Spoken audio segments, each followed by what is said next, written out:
அனைவருக்கும் வணக்கம். ஒரு நம்மளோட தோழி ஒருத்தவங்க ஒரு ஃப்ரெண்ட் டவுட் கேட்டிருந்தாங்க. அந்த டவுட்டை உங்கள் எல்லாருக்கும் ஷேர் பண்ணோன்னா யூஸ்ஃபுல்லாக இருக்கும் அப்படிங்கிறதுனால ஷேர் பண்ணுறேன். இது 18 இன்ச்சு செயின், இது 24 இன்ச்சு செயின், இது 30 இன்ச்சு செயின். ஸோ 8 பிடி 10 பிடின்றீங்களே, அதுக்கு என்ன டிஃப்ரென்ஸ்னு கேட்டிருந்தாங்க. இது 30 இன்ச், இது 24 இன்ச், இது 18 இன்ச். இது பேபி செயின்னு சொல்லுவோம். இது நார்மலாக எல்லோரும் ஒரு 98% இந்த செயின் தான் யூஸ் பண்ணுவோம். 24 இன்ச் யூஸ் பண்ணுவோம். ரொம்ப ஹைட் வெயிட்டாக டாலாக இருக்கிறவங்களுக்கு இந்த செயின் கீழே இறங்காது. ஸோ அவங்க மட்டும் இதை யூஸ் பண்ணுவாங்க. ஸோ இது கொஞ்சம் நல்லா லென்த்தியாக அந்த மாதிரி இருக்கும். இப்போ 8 பிடி செயினில் எல்லா உருக்களையும், அதாவது 24 இன்ச்சு செயினில் எல்லா உருக்களையும் கோர்த்தோம் அப்படின்னா இந்த மாதிரி வரும். இதுவே நம்ம முடிச்சு போட்டோம் அப்படின்னா நல்லா லென்த் இவ்வளோ 1.5 ஜான் வந்துடும். முடிச்சு போட்டோம் அப்படின்னா ஃபார் எக்ஸாம்பிள் நான் முடிச்சு போட்ட செயினையும் உங்களுக்கு நான் மாடல் காமிக்கிறேன். அதுக்கப்புறம் பக்கத்தில் பார்த்தீங்கன்னா 10 பிடி செயினில் பாருங்கள் செட்டு தாலி கோத்துருக்கோம். ஸோ அந்த 10 பிடி செயினில் செட்டு தாலி கோத்தா இந்த டேபிளே க்ளோஸ் பண்ணிடுச்சு பாருங்கள். ஸோ அதுதான் லென்த்து, 10 பிடி செயினோட லென்த் இதுதான். இதுவே நம்ம 8 பிடி செயினில் இதிலே ஒரு உருக்கள் கம்மியாக இருக்குது. இந்த பாருங்கள், உருக்களை முடிச்சு போட்டோம் அப்படின்னா எவ்வளோ லென்த்து வருன்றது பாருங்கள். ஆக்சுவலாக பார்த்திங்கன்னா இதுவே லென்த்து கம்மி தான். இன்னும் ஒரு உருக்கு நம்ம சேர்க்கலை. இதில் ஆக்சுவலாக 3 உருக்கள் தான் சேர்த்துருக்கோம். இத்தனை உருக்களையும் முடிச்சு போட்டோம், கிட்டத்தட்ட 1.5 ஜான் வரும். இதுவே ஒரு பேபி செயின், இந்த உருக்களை ஸோ இந்த அளவுக்கு நம்ம முடிச்சு போட்டோம்னா இதுவே ஒரு பேபி செயின் லென்த் வரும். ப்ளஸ் ஒரு 8 பிடி செயினில் இதை போடும்போது 10 பிடி செயினை விட ஹைட்டாக வரும். ஸோ இப்போ நல்லா டாலாக இருக்கிறவங்க இதை முடிச்சு போட்டாங்கன்னா கரெக்டாக இருக்கும். 10 பிடி செயினில் இந்த மாதிரி முடிச்சு போட முடியாது, எவ்வளோ டாலாக இருந்தாலும். அது ஏன்னா இதுவே இந்த செயின் லென்த்துக்கு வந்துடும். இப்போ இத்தனை உருக்களையும் ஃபார் எக்ஸாம்பிள் இங்கே பாருங்கள், இப்படி காமிக்கிறேன்.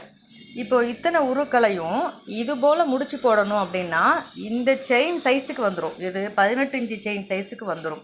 ஸோ அதை நீங்கள் கால்குலேட் பண்ணிவிட்டு நீங்கள் அதுக்கப்புறம் நீங்கள் எவ்வளோ ஹைட் இருப்பீங்க அப்படிங்கிறத தெரிஞ்சுட்டு தேவைன்னா முடிச்சு போட்டுக்கலாம். இல்லைன்னா முடிச்சு பாருங்கள், 2 சைட்லும் நம்ம அழகாக செயினில் விட்டு அழகாக க்ளோஸ் பண்ணி முடிச்சு போட்டிருக்கோம். இது பாருங்கள், அழகாக நெக் வேர் மாதிரி ரொம்ப சூப்பராக க்யூட்டாக இருக்குங்களா. இந்த மாதிரியும் நம்ம கோத்துக்கலாம். கோத்துட்டு 2 சைட்லேயும் மஞ்சள் கயிறு இருக்கணும் அப்படிங்கிறது ஐதீகம். இது மஞ்சள் கயிறுலாம் நல்லா ஆடாமல் டைட் பண்ணி 2 சைடும் இழுத்து முடிச்சு போட்டோம் அப்படின்னா நல்லா ஒரு அழகாக ஒரு லட்சணமாக அப்படி பிடித்தமாக இருக்கும். கலகலன்னுலாம் சத்தம் கேட்குற அளவுக்குலாம் இது இருக்காது. ரொம்ப நீட் ஃபினிஷிங்கில் இருக்கும். ஸோ நீங்கள் இந்த மாதிரியும் முடிச்சு போட்டு வாங்கிக்கலாம். எல்லா உருக்களையும் போடணும் அப்படின்னு நினைக்கிறவங்க இது மாதிரியும் வாங்கிக்கலாம். கொஞ்சம் உருக்கள் கம்மியாக இருக்குது அப்படின்னா இந்த மாதிரி நீங்கள் முடிச்சு போட்டுக்கலாம். 10 பிடி செயினில் இத்தனை உருக்களையும் கோர்த்து போட முடியாது, ஏன்னா ரொம்ப லென்த்தாக போயிடும். ஸோ இந்த தாலி உருக்களை 8 பிடி செயினில் போடுறது தான் சேஃபு. 10 பிடி செயினில் இந்த செட்டு வேணால் மாட்டிக்கலாம். இது நம்மளுக்கு ரெடிமேடாக வந்துருங்க இந்த செட்டு. இதில் பிரித்து கோக்குறது, இப்போ இந்த செட்டில் எனக்கு இதெல்லாம் கோத்து கொடுங்கக்கா அப்படின்னு கேட்டிங்கனாலும் கண்டிப்பாக பண்ண முடியாதுங்க. ஏன்னா அங்கே பாருங்கள், இந்த ஃபினிஷிங் அவங்களே கம்பெனிலேருந்து அனுப்பிச்சிடுவாங்க. நம்ம இதில் ஒன்றும் மாடிஃபை பண்ண முடியாது. இங்கே பாருங்கள், இங்கிட்ட ஒரு கம்பி கட்டியிருக்காங்க, இங்கிட்ட ஒரு கம்பி கட்டியிருக்காங்க. இதை அப்படியே பண்ணிட்டு தான் இதை சைனிங்கே கொடுப்பாங்க. இப்போ நீங்கள் இதை எடுத்தீங்கன்னு வச்சுங்களேன், இந்த இடத்துல செயின் கருப்பாக இருக்கும். அதாவது மேனுஃபேக்சரிங் எப்படி பண்ணாங்களோ அதே மாதிரி இருக்கும்.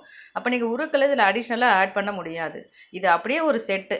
எந்த மாங்கல்யம் இருந்தாலும் சைடில் குண்டு காசு கொலா இருக்குங்க. நடுப்புற உங்கள் மாங்கல்யம் மட்டும் மாறி மாறி இருக்கும். நம்ம பெரிய வீடியோ மாங்கல்யம் வீடியோ அப்லோட் பண்ணியிருக்கோம்.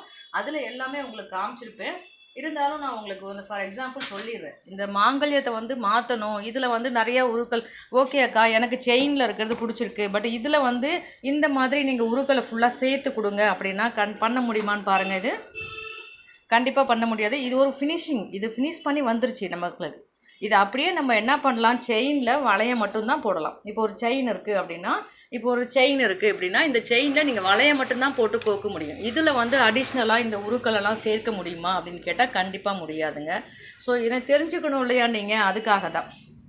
அடுத்து பார்த்திங்கன்னா இப்போது இந்த ஃபிக்ஸடாக வரக்கூடியது சேர்க்க முடியாது. உதிரி பாகத்தில் நம்மளுக்கு வரும் இல்லையா, மாங்கல்யம் உதிரி பாகத்தில் வரும் இல்லையா, அதை நம்ம எத்தனை உருக்கள் வேணாலும் நம்ம ஆட் பண்ணிக்கிட்டே போகலாங்க.